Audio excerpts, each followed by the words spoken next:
ला युकल्लिफुल्लाहु नफ्सन इल्ला वुस्अहा लहा मा कसबत व अलैहा मक्तसबत। और ज़हर नमाज के बाद आप रेस्ट कर सकते हो, आप 1-1.5 घंटे तक सो सकते हो, 2 घंटे तक भी सो सकते हो, लेकिन 3:30-4 बजे तक आप सो सकते हो, क्योंकि रोजा न रखने से इसका मतलब ये नहीं है कि आप कामयाब हो जाओगे।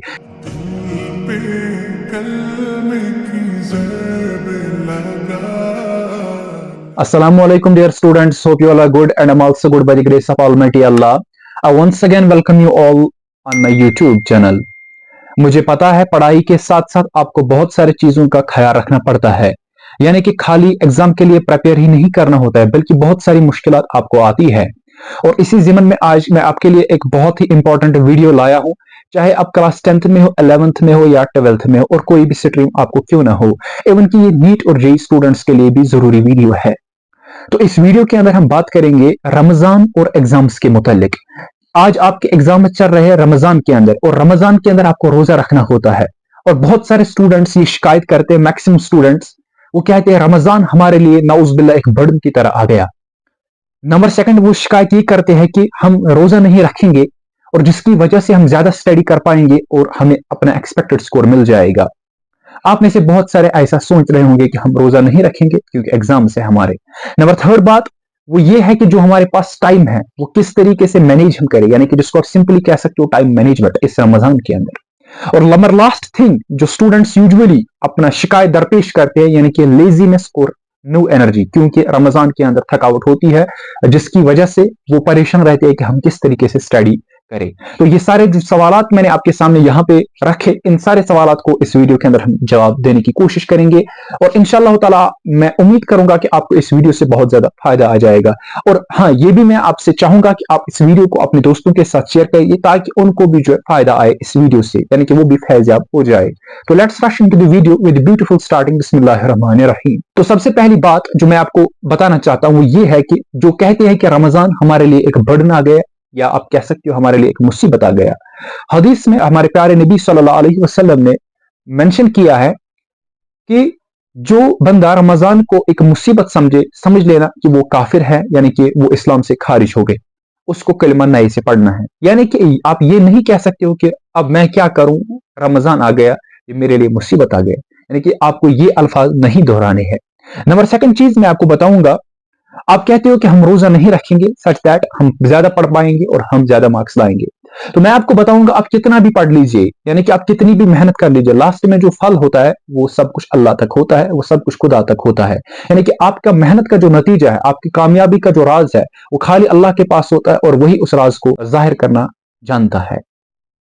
यानी कि मेरे कहने का गर्ज ये है कि यानी कि आप कितनी भी मेहनत करो और आप अल्लाह के कानूनों को, अल्लाह के हुदूदों को आप जुटलाओगे, तो जिसकी वजह से मैं ये समझ सकता हूं कि may be you will not get success जो आप चाहते हो। यानी कि रोजा रखना जरूरी है, क्योंकि रोजा न रखने से इसका मतलब ये नहीं है कि आप कामयाब हो जाओगे, क्योंकि जब आप अल्लाह के कानूनों को पासदारी करोगे, ब्यूटीफुली अल्लाह आपको जो है वो अता करेगा जो आप चाहते हो। और मैं आपको यहाँ पे आपकी नॉलेज के अंदर ये इजाफा करना चाहता हूं। अल्लाह ताला सूरह बकरा के अंदर लास्ट आयत में ये मेंशन करते हैं, ला युकल्लिफुल्लाहु नफ्सन इल्ला वुस्अहा लहा मा कसबत व अलैहा मक्तसबत। यानी कि अल्लाह ताला इसके अंदर फरमाते हैं कि मैं किसी भी जान को, मैं किसी भी नफ्स को उसकी कैपेसिटी से ज्यादा नहीं बोझ डालता हूं। यानी कि जितने एक बंदे को कैपेसिटी होता है, यानी कि जितना उसके अंदर मादा होता है इस चीज को रिटेन करने का, मैं उतना ही उसको जो डालता हूं। यानी कि अगर आपका एग्जाम रमजान के अंदर आया तो ये आपके लिए एक ब्लेसिंग है, क्योंकि आपके अंदर उतना पोटेंशियल है, आपके अंदर उतना मादा है, आपके अंदर उतनी कैपेसिटी है कि आप रमजान के खुशकिस्मत महीने के अंदर अपना एग्जाम जो है दोगे और आपको अच्छा स्कोर आ जाएगा। और जब आप अल्लाह के कानूनों की पासदारी करोगे, मैं भी उम्मीद करता हूं कि अल्लाह आपको जो वही स्कोर अता करेगा जो आप चाहते हो। और कमेंट्स में जरूर आमीन लिख लेना। और हाँ, बहुत सारे मेरी बात से इख्तिलाफ करेंगे कि भैया आप गलत कह रहे हो, क्योंकि हमने पिछले रमजान के अंदर देखा, हमने रोजा नहीं रखा था या कहीं और आपने कुछ नहीं किया था रोजा वगैरह, और आपको जो है अपना स्कोर मिल गया था, आपको अपनी कामयाबी मिली थी जो आप चाहते थे।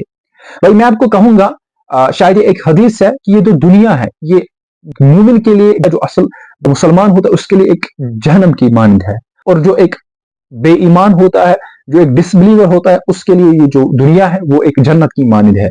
यानी कि वो गुनाह करते जाता है, गुनाह करते जाता है, और अल्लाह उसको जो है उसी रास्ते पर रख देता है और उसको उसी में फल मिलता है, क्योंकि उसको शैतान साथ देता है और शैतान कहता है नहीं यहाँ पे मजा है, और अल्लाह फिर उसको अपने अमान से, अपनी आफियत से दूर कर लेता है, अल्लाह उसको उसी रास्ते पे खायर जलील कर देता है।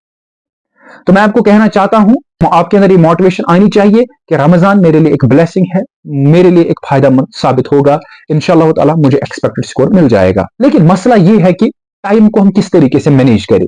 तो इसके लिए भाई दो ऑप्शन है मेरे पास। पहली ऑप्शन ये है कि आप इस रमजान के अंदर किस तरीके से स्टडी करोगे।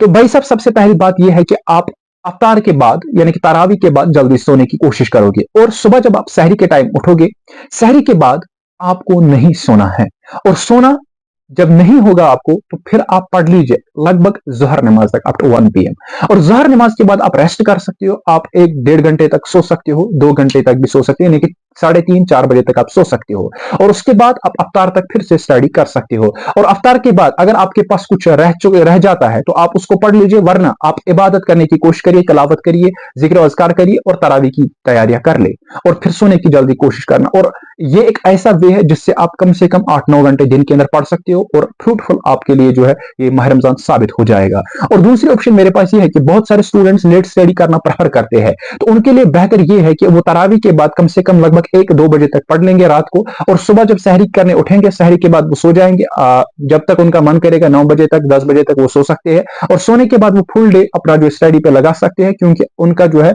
रात को नींद पूरी हो गई है। और अफ्तार के बाद वो भी जो है तरावी इबादत जिक्रुल्लाह कर सकते हैं, और अपना जो है माह रमजान भी सूदमंद बना सकते हैं। और अगर आप मुझसे पूछोगे भाई आप कौन सा ऑप्शन प्रेफर करते हो, तो मैं यूजुअली खुद के लिए भी प्रेफर करता हूं सहरी के बाद नहीं सोना है, क्योंकि हमारे नबी सल्लल्लाहु अलैहि वसल्लम ने सहरी के बाद सोना बिल्कुल मना किया है, क्योंकि सहरी के वक्त में अल्लाह के नबी ने दुआ की है, इसमें बरकत होती है, आपका जो है ज्यादा खत्म हो जाएगा as compared to late study. लेकिन मैं उन स्टूडेंट से इख्तिलाफ नहीं करूंगा, क्योंकि बहुत सारे स्टूडेंट्स को मजा आता है लेट स्टडी करने में। और हाँ, मैं उम्मीद करता हूं कि आपको ये वीडियो इससे बहुत ज्यादा फायदा आपको आया होगा, और इंशाअल्लाह ताला आप इस वीडियो को लाइक जरूर करोगे, और अगर अच्छा लगे तो इस वीडियो को अपने दोस्तों के साथ भी शेयर करना, और लगे तो चैनल को सब्सक्राइब कर देना। बाकी अल्लाह हाफिज।